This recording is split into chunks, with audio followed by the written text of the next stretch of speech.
Hi, I'm Ben Orford and we're down in the woods today. These are some trees that we planted about 7 years ago and they're getting pretty sizable.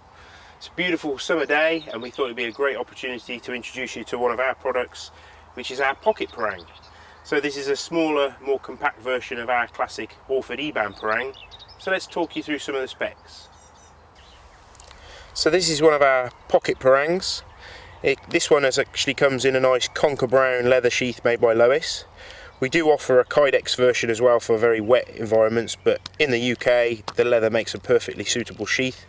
It comes with a dropper style sheath, so it actually moves on your belt line, makes it very comfortable to wear, and it comes with two poppers that hold this flap closure in place, so that holds the blade securely into the leather sheath so it can't fall out. The actual spec of the blade itself, we've got a 7-inch blade and a 6.5-inch handle.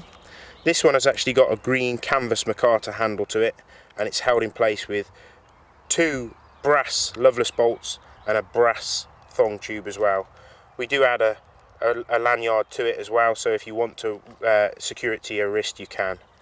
The actual blade stock itself is 3.5 millimeters in thickness, so it's quite a thin blade stock, so it performs excellently. It cuts very keenly through wood. We've got this combination grind of a Scandi grind for possibly the first 2 inches of the blade near the handle, so very controlled cuts, carving, feather sticks, things like that. And then it turns into a convex grind, perfectly suited for cutting, chopping and slicing through all sorts of branches.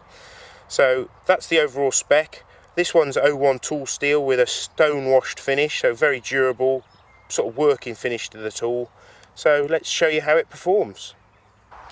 So we've got the tool and the sheath actually on my belt now, and you can start to see how the sheath design works.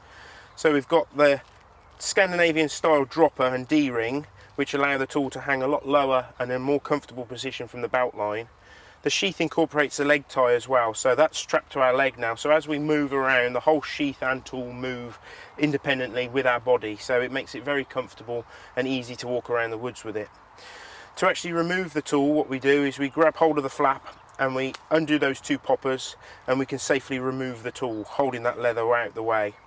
It will actually hold the tool safely in place if you're just moving slightly in the woods, but if you're going any distance we recommend that you actually do those poppers back up, and then that's totally secure then.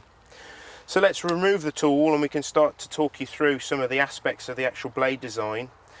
So we've got an incorporated finger guard here as well, which makes it very safe, prevents your hand sliding down onto the cutting edge. And we'll show you some of the aspects of the actual geometry of the blade shape. So we've got that convex edge there that we were saying is perfect for slicing. We'll show you how that performs on some hazel. The wrist tie, I'm not a big fan of putting my hand through the loops like this, because if you let go of it, it just pendulums and it can get quite dangerous.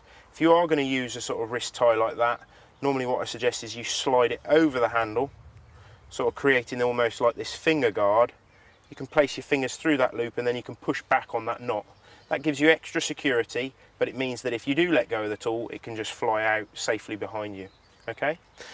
So we're going to use a bit of hazel and we're going to show you how easy this tool is. Because of this sweeping curve to the actual blade shape, it means with very little effort I can slide the tool down this piece of hazel and remove any side branches.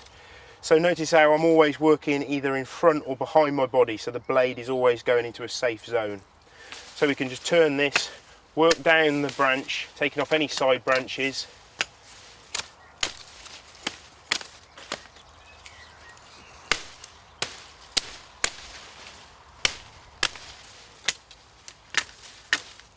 Just like so. And if we're going to make heavy cuts, so if we're going through a big branch, this is probably about 1 inch diameter, I can take a strong stance, make sure my leg's well out of the way, and we can slice through. So a couple of swipes and you end up with a real clean cut. Compared to some other tools that have got the blade shape in the opposite direction, we don't get any cracks or impact force coming back down the rod, so we end up with lots of usable material. The other aspect of the blade is we've got a rounded section to the front of the blade, so if you're battening, that won't affect your hammer or your log that you're using, but we've left this proportion of the blade square, so you can either use that on a ferro rod if you want to use it for making fire. You can also use it for scraping bark.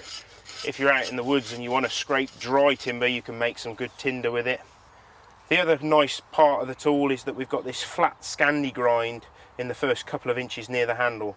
So if we want to do sort of controlled craft work, if we want to be using it for making particular cuts, for making traps, for spoon carving even, or even just making feather sticks, it gives you a lot of control and a lot of precise cuts. So you can apply pressure on the back side of the blade and get that to work really nicely. So quite a compact little tool out in the woods, combination of a big camp knife and an axe all in one. That's a nice lightweight companion when you're out on a trip. Perfect for going fishing, if you wanted to clear any overhand branches when you're down by the stream. It makes a great little perfectly functional woodland tool. So that was a little review of our pocket parang. Like I say, this had a green canvas micarta handle. We do other materials, different colours, micartas, G10s, and also natural timber handles as well. So if you want to come along, we should have some of these available at the Knives UK show, which is next weekend. We'll put information in the video of how to find out about that show. And you can also click on our website for more information, and you should be able to order it through the website as well. If you've got any questions, there's an email address on there as well. But I hope that's proved useful and you like to see what some of our tools can actually do.